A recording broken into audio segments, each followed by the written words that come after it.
Hey everybody, it's me, Godzilla Productions TV here for a new kind of video.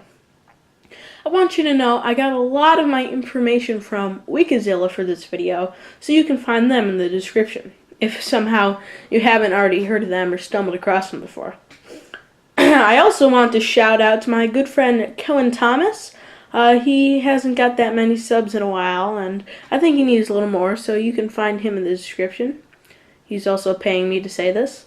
Enough rambling, let's start the video. Today we're going to be talking about my favorite unmade Godzilla film, Godzilla 1994. In 1992, Toho sold the rights to produce an American Godzilla film to Sony Pictures Entertainment, who assigned the project to TriStar Pictures. Terry Rossio and Ted Elliott were brought in to write a script for the film, which was completed in 1994. TriStar was satisfied enough with the screenplay that they started searching for some directors. This screenplay caught the attention of the director Jean de Bons when he was done directing his most recent film, Speed. They hired him, but soon went over the budget of the movie and concluded that it would cost from around 140 to 180 million. Even after they revised it, it still only came to 120 million. Debon thought that it could be done for 100 million, but could never come to an agreement. Additionally, he felt the studio was using the situation to cram its own ideas into the script. Because of this, he left the film and it was never brought back to life again. Shame. Eventually, TriStar approached the Independence Day team of Roland Emmerich and Dean Devlin, who had previously declined the project when it was pitched to them years before. This time, however, Emmerich and Devlin accepted the project on the condition they could discard the original script and handle the film however they wanted. They looked at the original draft and said it showed them that film could be made, but concluded it wasn't a story we wanted to tell. They kept some elements from the original script, but changed most.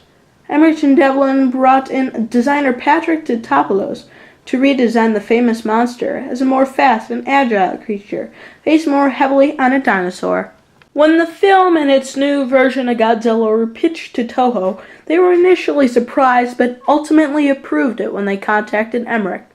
They planned on making the film $90 million, but it ended up costing $136 to $150 million, which was previously called unacceptable by TriStar. When Godzilla 98 came out in theaters, Elliott and Rossio said that they couldn't have done this without their original script. DeBont was very critical of the finished film, blaming Sony for allowing the production to fall so far off course from what he felt Godzilla was all about. Terry Rossio later said that this film was a $100 million mistake and that they should have never tampered with the original screenplay. There was a lot of concept art for this unmade Godzilla film, which you've been seeing this whole video, and even a teaser. The teaser will be in the description. I have also found some of the original screenplay online, which I will read a little for you now. If you want to hear the rest, I will leave the link in the description. The film script centers on Jill and Tina Llewellyn, as the two, Keith, the husband of Jill, and the father of Tina, end up in a government hunt for an enormous dinosaur called Godzilla, a bioweapon engineered in prehistory from dinosaur DNA in order to fend off an alien menace.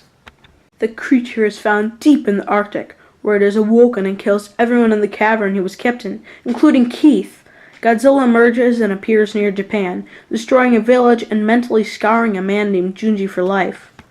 Junji reveals the creature's prominent folklore history to Marty and Aaron, who also ended up entangled in the events. Junji also reveals that a creature, a griffin-like beast, and reveals it as the adversary spoken of in the legend of Godzilla.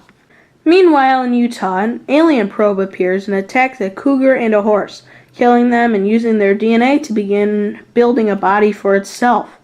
The emergence of the probe begins disrupting radio signals in the Arctic base, and the probe crashes into a lake, filling its contents all across the land. As the humans continue to come to terms with the events, the probe takes bats and incorporates their DNA into what will become the Griffin, which starts off roughly as 5 feet tall. It also creates probe bats, mutated from the bats in the the probe collected in order to accumulate more DNA for the Griffin's use. Something enters Marty's body unknowingly and burrows into his eye. Back in Utah, the probes attack a waiting cougar as well as a vulture. The cat is killed, as is the bird, but the calf survives. To be honest, this movie sounds great. It's literally one of my favorite Unmade Godzilla films. Let me know down below if I should do a video on that, if you know what I'm saying.